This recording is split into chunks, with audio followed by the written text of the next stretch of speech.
E passo a palavra agora para o Bruno Montesano, psicólogo, técnico em informática e mestre em psiquiatria e ciências do comportamento na Universidade Federal do Rio Grande do Sul. Ele trabalha com métodos computacionais aplicados em saúde mental, com foco em transtornos de humor.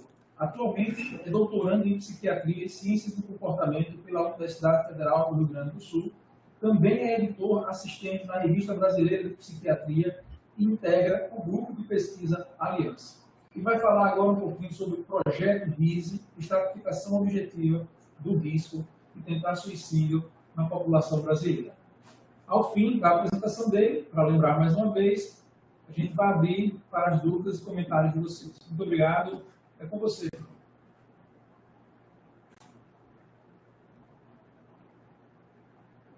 Muito obrigado pela gentil introdução, professor Walter. Então, uma boa noite a todos. É um grande prazer estar falando aqui nesse evento que foi organizado tanto pelo pessoal da Universidade Federal do Rio Grande do Sul, quanto pelo pessoal da Universidade Federal do Sergipe. E esse projeto RISE, ele é um resultado de uma parceria que foi feita por vários centros de pesquisa, e o objetivo desse projeto é justamente a estratificação objetiva do risco de tentar suicídio na população brasileira. Bom, eu quero iniciar falando sobre a etiologia do suicídio, e etiologia é o estudo das causas, das origens, e quando a gente pensa em suicidalidade e etiologia do suicídio em especial, a gente pensa em fatores de risco e fatores de proteção, ou seja, fatores que podem aumentar o risco de um sujeito apresentar desfechos associados à suicidalidade e fatores que podem auxiliar no processo de prevenir esse fenômeno. Então, em relação aos fatores de risco, a gente tem uma grande lista que já tem sido estudada na literatura por muitos anos. Então, a gente pode pontuar fatores como desesperança, eventos de vida adversos, luto, problemas financeiros, a própria solidão, que já foi comentada nas apresentações anteriores, dificuldades de sono, e a gente tem também aspectos como, por exemplo, história familiar, assim como em transtornos de humor, como, por exemplo, o transtorno bipolar. A suicidalidade também tem aí uma carga importante de história familiar como um fator de risco.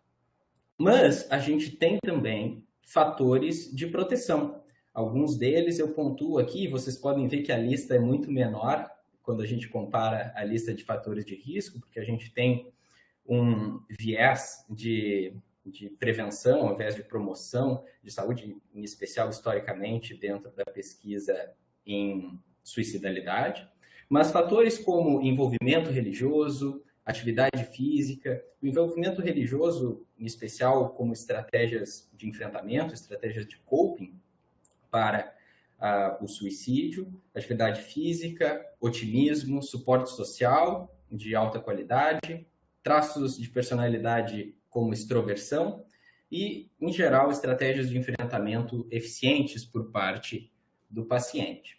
Esses são fatores que podem promover saúde e, porventura, diminuir o risco para desfechos em suicidalidade. No entanto, eu gostaria de entrar numa questão relacionada à avaliação do risco de suicídio propriamente dito.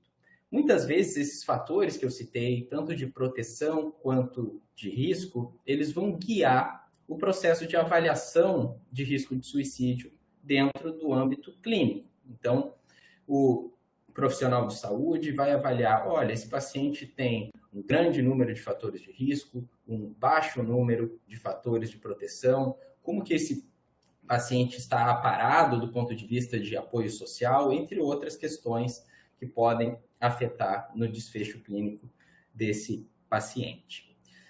Eu trago aqui um estudo canadense de 2018, que foi realizado na província de Ontário, no Canadá, e traz alguns resultados interessantes e alguns insights interessantes no que tange a avaliação do risco de suicídio no âmbito clínico. Esse estudo aqui avaliou uma série de suicídios consumados na província de Ontário, num período de 3 anos, que foi de 2012 a 2014, e a gente tem alguns resultados interessantes para observar. O primeiro ponto que eu saliento aqui é que, nesse estudo, eles observaram que 1/3 e quase 70% das pessoas que morreram por suicídio nessa província viram o seu médico da atenção primária antes de suas mortes. Isso indica, então, que esses pacientes estavam buscando ajuda de alguma forma, ou então que eles estavam sendo acompanhados por um profissional de saúde na atenção primária. O segundo ponto que esse artigo traz, e aqui eu acho que a gente consegue ligar com o último ponto que eu vou mostrar, para que a gente entenda qual que é o estado da avaliação do risco de suicídio, e a gente pode generalizar isso também para o contexto brasileiro posteriormente, que as avaliações de risco de suicídio lá nessa província, elas foram realizadas em quase 90% das consultas médicas.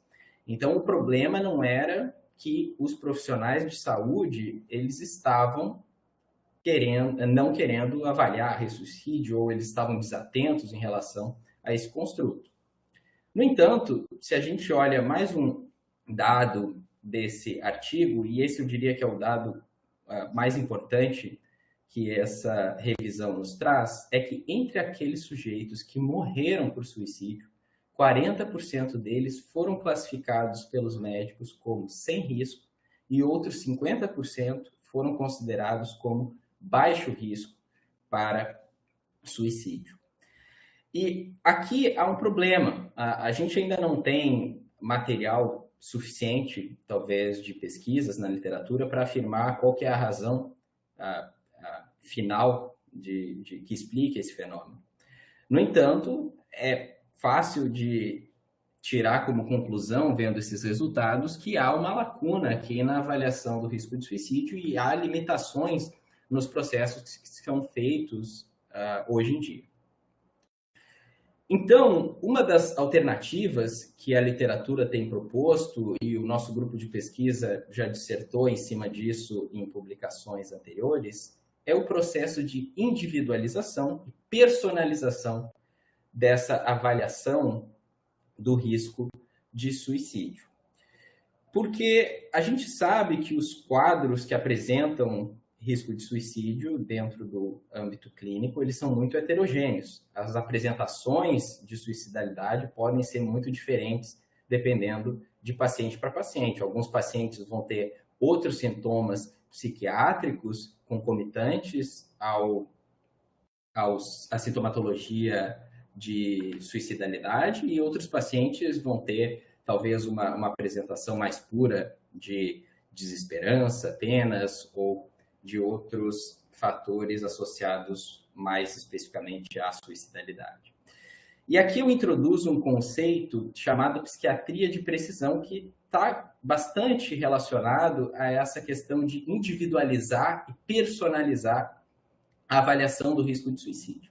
Talvez alguns de vocês já tenham escutado esse termo psiquiatria de precisão, e isso se trata da aplicação de tecnologias como, por exemplo, inteligência artificial, aprendizado de máquina, Big Data, que é um termo que tem sido muito usado nos últimos anos, para tirar algum tipo de insight no contexto da psiquiatria, seja para predição de diagnóstico, predição de prognóstico, como é o caso do risco de suicídio ou das tentativas de suicídio, ou até mesmo para predizer resposta a um tipo de intervenção, a um tipo de tratamento. Então, a psiquiatria de precisão usa de dados clínicos, resultados de exames laboratoriais ou dados biológicos, de neuroimagem, para realizar essas previsões de forma mais personalizada.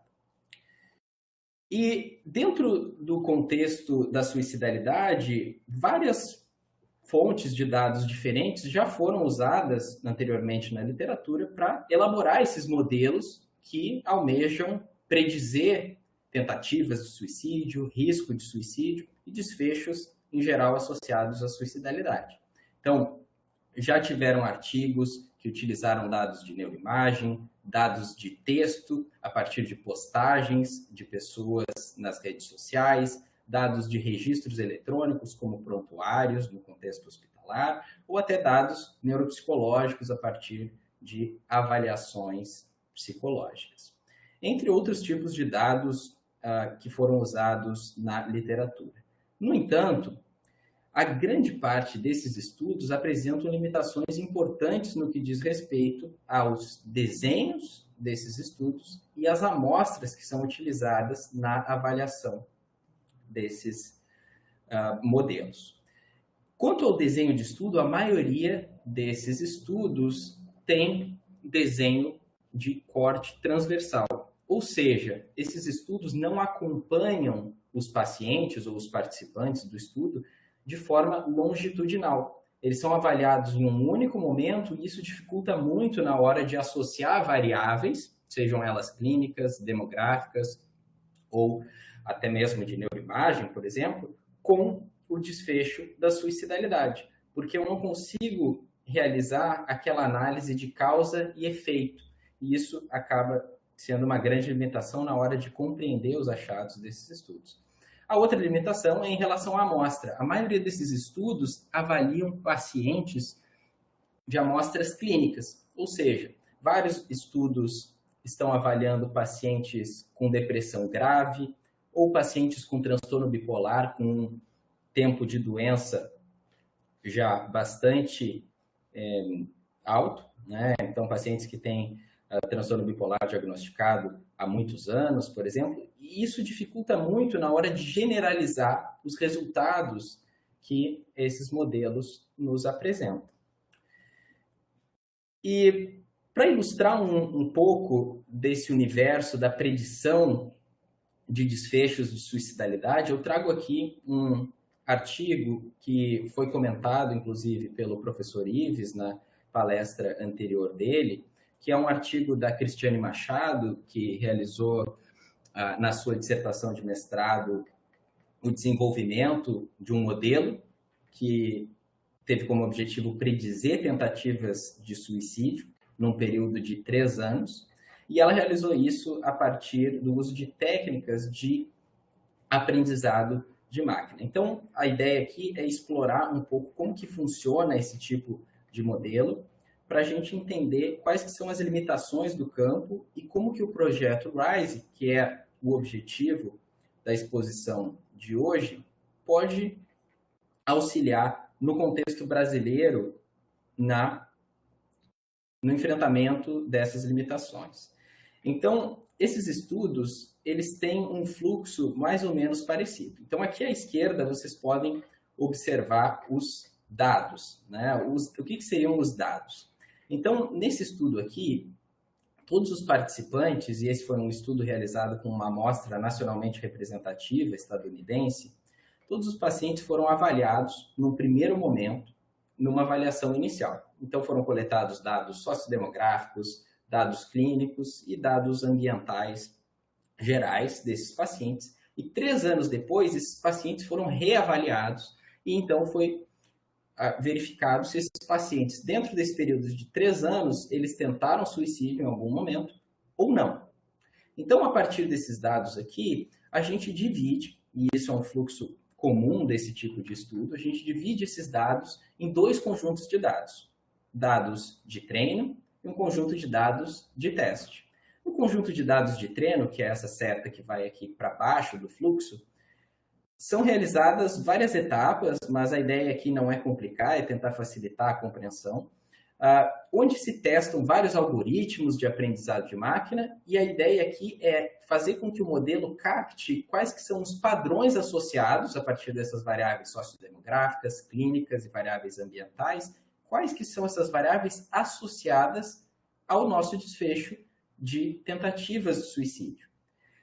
Então, são realizadas várias iterações aqui e, ao final, nós temos um modelo que é tido como o que melhor captou esses padrões associados às tentativas de suicídio. E dentro desse conjunto de testes aqui, que foi separado até o final de todo esse processo, é estimado qual que vai ser o desempenho desse modelo na hora de prever tentativas de suicídio em dados em que o modelo nunca viu antes. Então, vai se estimar qual que vai ser a performance desse modelo na vida real, certo? Esse estudo ele foi realizado, como o Ives falou, em uma amostra representativa da população estadunidense, no NESARC.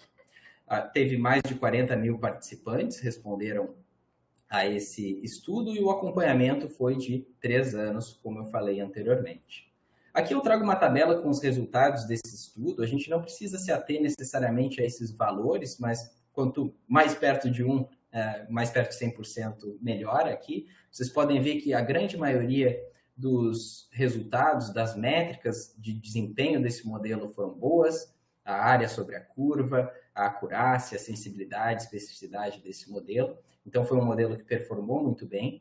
No entanto, a gente pode ver que existe aqui na penúltima linha dessa tabela um valor que talvez tenha ficado um pouco distoante dos demais, que é esse valor preditivo positivo. E o que é isso, pessoal? O modelo, ele faz predições. Então, ele pega lá os dados de um determinado sujeito, como eu falei, individualizar e personalizar a avaliação. Ele pega um dado de um sujeito e avalia lá qual que é a chance desse sujeito ter tentado ou não suicídio. E aí ele faz uma predição. Então, esse valor preditivo positivo é o seguinte: a partir de todos os sujeitos em que o modelo pegou lá na avaliação inicial e disse, ó, esse sujeito aqui vai tentar suicídio. Ele está fazendo uma predição, não é? Qual que foi a proporção de pacientes entre esses que ele disse, ó, esse paciente aqui, né, nos próximos 3 anos ele vai tentar suicídio, esse participante, qual foi a proporção de sujeitos que de fato tentaram suicídio? E foi apenas 4,5%. Então, um valor super baixo, e como o Ives bem disse, isso causa muitos falsos positivos, muitos falsos alarmes. Então, o modelo vai predizer, olha, essa pessoa, ela vai tentar suicídio, certo? Nos próximos 3 anos, mas a grande maioria delas não tenta. E isso aqui não é um problema específico desse modelo aqui, ou desse estudo aqui, mas é um problema que até então se mostra crônico quando se tenta prever desfechos muito raros. Então, dentro da população, é muito raro que alguém vá tentar suicídio, ou que alguém tenha transtorno bipolar, por exemplo, ou que alguém tenha depressão. É muito mais provável que essa pessoa não vá apresentar algum desses desfechos. E quando a gente tenta elaborar um modelo para prever esses fenômenos, o modelo tem um viés a prever com muitos falsos positivos, certo? Então, essa é uma grande limitação que nós temos visto em vários modelos que tentam prever desfechos em saúde mental, mas que existem algumas estratégias para se contornar isso, que a gente vai ver, inclusive, na apresentação do projeto RISE. E dentro desse contexto é que surgiu um edital do CNPq, em parceria com o Ministério da Saúde, de número 45, de 2022, em saúde mental, que o objeto era o seguinte, era apoiar projetos de pesquisa que visavam contribuir significativamente para o aperfeiçoamento da Política Nacional de Saúde Mental, com foco na rede de atenção psicossocial, a RAPS, transtornos mentais, suicídio e fatores associados ao desenvolvimento de sofrimentos psicossociais relacionados ao trabalho. E é nesse contexto aqui que nasce o projeto RISE. E o projeto RISE foi submetido para esse edital e, felizmente, fomos contemplados com um financiamento para esse projeto que está em execução atualmente. E o objetivo geral do projeto RISE é munir, então, os dispositivos de serviço de atenção e saúde, em especial a RAPS, como era solicitado no edital do CNPq, do Ministério da Saúde, com instrumentos para identificação e avaliação do risco para o suicídio, então algo super alinhado com o que eu apresentei até então para vocês, e com informações atualizadas e abrangentes dos fatores de riscos e proteção de suicídio na população brasileira. Então, quando a gente pensa em um edital como esse, uma pesquisa como essa, temos que levar em conta todas essas limitações que eu falei para vocês na avaliação do risco de suicídio. O projeto, então, ele tem 3 pilares principais, que eu vou dissertar aqui para vocês. O primeiro pilar é a validação da CSSRS, que é a escala de Columbia, né? A Columbia Suicide Severity Rating Scale. Esse é um dos instrumentos mais utilizados hoje no mundo para rastreio de risco de suicídio, certo? Ele é um instrumento que já foi traduzido pela autora original do instrumento, a Kelly Posner, mas esse instrumento aqui ainda não foi validado em vários contextos na população brasileira. E a ideia do RISE, uma das ideias, dos objetivos desse projeto, é validar essa escala para a população brasileira. O segundo pilar é realizar análises do ponto de vista epidemiológico para mapear fatores de risco e proteção para tentativas de suicídio na população brasileira. Então, aqui, a ideia é fazer uma atualização de fatores de risco e proteção no contexto brasileiro. E o terceiro ponto é elaborar uma calculadora de risco para tentativas de suicídio, ou seja, uma calculadora de risco, para quem não está familiarizado com esse termo, é elaborar um modelo semelhante ao que eu mostrei para vocês no estudo da colega Cristiane Machado, para que esse modelo possa receber dados de um determinado paciente e estimar qual que é o risco ou a probabilidade de esse sujeito, por exemplo, tentar suicídio, dado um período de tempo. E todos esses pilares que eu mostrei para vocês, eles serão realizados a partir de uma coleta de dados multicêntrica. Então, esse é um projeto que existe a partir de uma parceria com vários centros de pesquisa. Nós temos centros em todas as macro-regiões do Brasil. Então, temos 4 centros na região sul, a URGS, a UCPEL, a UFFS, a UFPR. Na região nordeste, nós temos a Universidade Federal do Sergipe. Na região norte, nós temos a Universidade Federal do Tocantins. Na região centro-oeste, a Universidade de Brasília e Federal de Goiás. Na região sudeste, a Federal de Juiz de Fora e também o Instituto Bairral. Bom, os dados que serão coletados no estudo do projeto do RISE, eles serão os seguintes. Existirão 4 avaliações, uma avaliação inicial, que será realizada tanto com pacientes ambulatoriais, quanto com pacientes de internação, e a ideia da calculadora de risco que eu comentei para vocês, ela vai ser elaborada tanto para pacientes ambulatoriais quanto para pacientes de internação psiquiátrica, mas a ideia principal é focar nesses pacientes de internação psiquiátrica. Nós temos um dado na literatura que pacientes de internação psiquiátrica, quando a gente olha as tentativas de suicídio pós-alta psiquiátrica, 26% delas, como o Ives bem disse, acontecem 1 mês após a alta. 40% delas acontecem 3 meses após a alta e 1 ano após a alta. Acontecem mais de 70% dessas tentativas de suicídio nesses pacientes psiquiátricos após a alta psiquiátrica.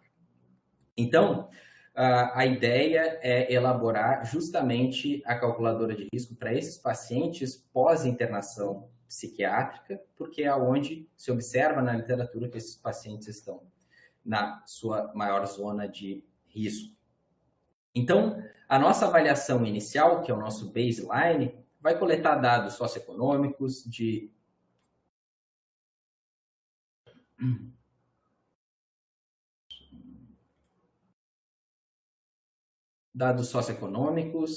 dados de histórico clínico, de eventos estressores, assim como vários outros construtos psicológicos a partir de escalas e instrumentos validados. Bom, na avaliação de 3 meses, nós atualizaremos vários desses dados a partir dos mesmos instrumentos que foram utilizados na avaliação inicial. Aos 6 meses, a mesma coisa, e aos 12 meses nós realizaremos uma outra avaliação completa, assim como na avaliação inicial. Bom, o primeiro pilar, como eu falei para vocês, é o da validação da escala de Columbia, que é essa escala mais utilizada hoje para rastreio de suicídio no mundo.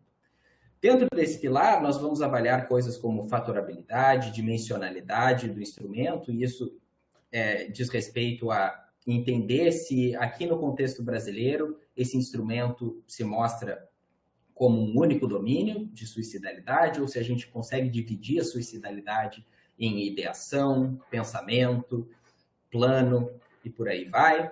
Avaliar também a validação da Columbia com outras validações ao redor do mundo e ver como que essas medidas se comparam. E também elaborar algumas análises de correlações com outros construtos psicológicos e elaborar modelos explicativos para relacionar a suicidalidade com outras variáveis clínicas. Bom, para a calculadora de risco de tentativa de suicídio, a gente vai seguir um protocolo muito semelhante ao que eu mostrei para vocês naquele estudo do nosso grupo de pesquisa sobre predição de tentativas de suicídio, mas eu gostaria de destacar essa parte aqui de seleção de variáveis. O que é isso? A gente vai coletar, como vocês viram ali nos slides anteriores, muitos dados sobre esses pacientes. No entanto, se a gente almeja apresentar um novo instrumento de rastreio para suicídio, uma nova calculadora de risco de rastreio para suicídio que possa ser usada na rede de atenção psicossocial, nós temos que levar em conta que essa calculadora ela não pode ter como requisito um grande número de variáveis. Ela deve ser um modelo parcimonioso, simples e rápido de ser aplicado. Então, esse é um passo muito importante na elaboração de uma calculadora de risco que vai ser implementada, de fato, na rede de saúde mental. Bom, as contribuições para o SUS que a gente almeja com o projeto RISE são as seguintes: são munir o SUS com um instrumento de rastreio, que é a escala de Columbia, e avaliação de risco de suicídio de alta qualidade. É um instrumento que já foi validado em muitos locais e é usado também em vários serviços essenciais, inclusive nos Estados Unidos e em outros países. A autora Kelly Posner já mostrou isso sendo implementado em muitos locais. Então, é algo que a gente quer também que aconteça aqui dentro do Brasil. Então, ela já implementou isso em parques nacionais, em centros de educação, como escolas, universidades. E a ideia também é disponibilizar a calculadora de risco, que eu comentei com vocês, para os primeiros 12 meses pós-alta da internação, sabendo que mais de 70% das tentativas de suicídio pós-alta psiquiátrica acontecem nesse período de tempo aqui. E aqui eu trago alguns momentos que nós tivemos o prazer de estar presencialmente com integrantes, colaboradores do projeto RISE. Então, esse foi um treinamento de equipes que nós realizamos no final do ano passado, aqui na Faculdade de Medicina da Universidade Federal do Rio Grande do Sul. Então, foi realizado em Porto Alegre. E aqui na foto à direita, vocês podem ver as várias carinhas aqui, que são os colaboradores dos centros de pesquisa que eu mostrei para vocês anteriormente do projeto.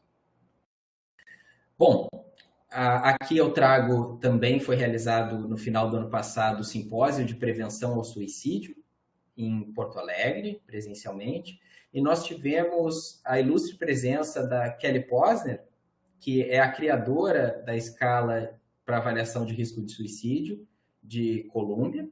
Então, foi um evento muito legal que nós tivemos a oportunidade de explorar e discutir mais sobre essa questão da avaliação do risco de suicídio e também sobre tratamento. E nós tivemos também a presença de vários integrantes do projeto RISE palestrando nesse evento. Então, foi um evento muito rico e que nós pudemos realizar muitas trocas. Então, foi um momento muito especial aqui já do projeto de pesquisa.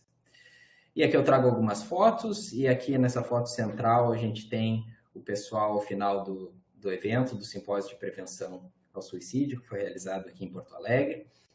E a ideia é seguir com essas parcerias com os vários centros de pesquisa, a fim de a gente melhorar a situação atual da avaliação do risco de suicídio e prover mais ferramentas e alternativas também para essa avaliação de suicídio, que a gente ainda enxerga muitas lacunas ao observar as evidências atuais na literatura científica.